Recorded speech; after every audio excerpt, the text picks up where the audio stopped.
Welcome back. Yes, we have Mr. Femi Falana, Senior Advocate of Nigeria. Thank you for coming on this morning.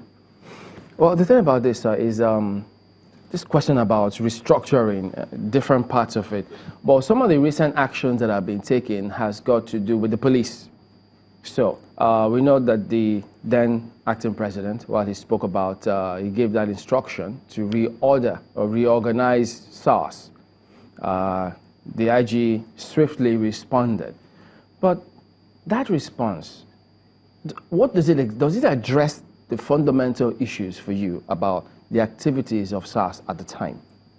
No, I think what the acting president, the instruction given at the time was to reform the current structure of SARS, having regards to the enormous complaints of human rights violations perpetrated by the organization.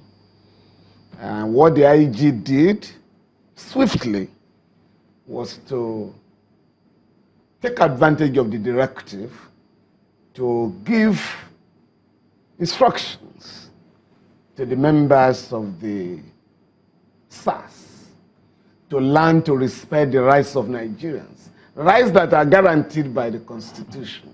But it doesn't go beyond that. It doesn't address the question of policing the country, which cannot be done centrally. I mean, Nigeria is too big to have the police regulated from Abuja. No. Every state, every local government, every institution will have to be part and parcel of the policing of the country. There's no federation in the world where you have only one central police force. However, the fears of people will have to be factored into the demand for a state police. Right now, we do not have a federal government police. We have the Nigerian police force. Mm-hmm. Unfortunately, our governors have not taken advantage of the provisions of the Constitution to participate, to get involved in the running of the Nigerian police force, because the Constitution provides that there shall be a Nigerian Police Council which shall administer, supervise, and organize the Nigerian police force. And that body is made up of the president as chairman, Inspector General of Police, Chairman Police Council, and the 36 state governors. So you have a body of 39 people. But they don't meet. In which 36 state governors are members, unfortunately. And that's what I mean by saying our governors have not taken advantage of the provision of the Constitution. They don't meet, and almost for 6 months now, I've been pressurizing governors publicly to requisition a meeting of that council. If you do that, even under the current arrangement, you will not have a situation where there is so much abuse of police powers in the country, even with respect to SARS. Apart from the salaries and allowances of police personnel that are paid by Abuja, all the equipment and logistics are provided by the state government. Well, what about the angle where they talk about the political angle of it, where the fears are just so much that even if we have the governors of states having control over the police at state level, they might use this for nefarious activities? No, that is the point I'm making. Am I to deal with that? Because right now, even the federal police is being abused by the president or some governors. How?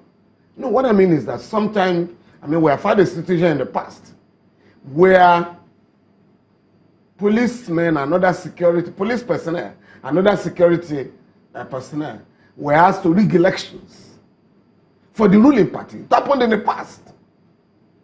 And when we now got security reports of how police personnel and other security agencies manipulated the election, engaged in killing of those who challenged rigging, the presidency ordered the security agencies not to make available any of the reports in the tribunals. Of course, some of them were obtained and they were tendered in the tribunals. And the information in those reports was simply revealing. And we have had situations where our courts and tribunals indicted the police for being used to manipulate the electoral process. So we have had such situations. We have had governors, even under the current political dispensation, that have used the army and the police to demolish the homes of citizens. I know of a case of a governor who made the SADC the head of the killer squad in that state. So what we're therefore saying, yes, we need, for instance, in each of our neighborhoods, particularly where the rich live, you have your security arrangements.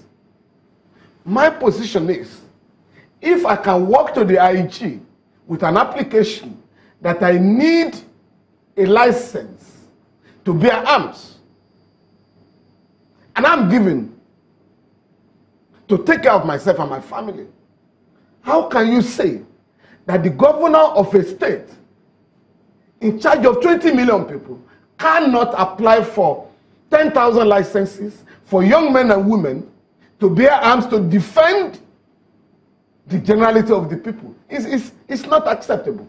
Where you may have a point, again based on our experience, in the past and under the current situation, yes, okay.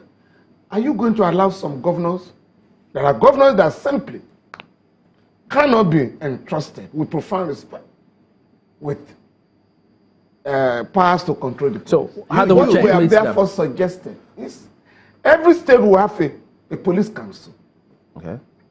The members of that council, maybe 5 or 7, will be nominated by the organizations they represent, like the labor movement, religious bodies, women organizations, the human rights community, Nigerian Bar Association, and so on and so forth. And that body will appoint or elect its own chairman and secretary.